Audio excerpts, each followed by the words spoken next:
Acudir al médico o automedicarse. Este puede ser un dilema de miles de personas al enfermarnos, pero vamos a ver cuáles son las consecuencias de no consultar a un especialista. 8 de cada 10 capitalinos se automedican al sentir un problema de salud. Tomar medicamentos sin prescripción es la primera elección antes de visitar a un médico. Datos de una encuesta realizada por una universidad privada señalan que las 3 principales razones por las cuales se incurre en esta práctica son falta de tiempo para ir a una cita, considerar que los síntomas no son graves y carecer de los medios económicos para una consulta. Los riesgos de la automedicación abarcan desde la farmacodependencia hasta reacciones alérgicas y el retraso en el diagnóstico de una enfermedad grave.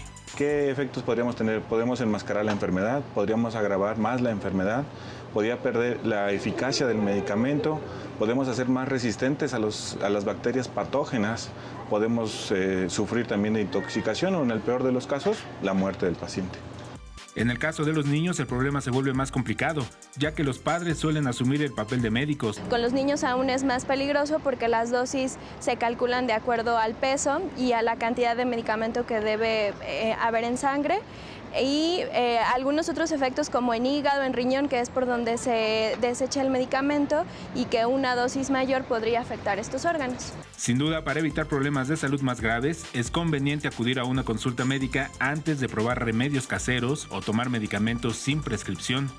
Con imágenes de Joel Arias, Alberto Álvarez Santana, 21 Noticias.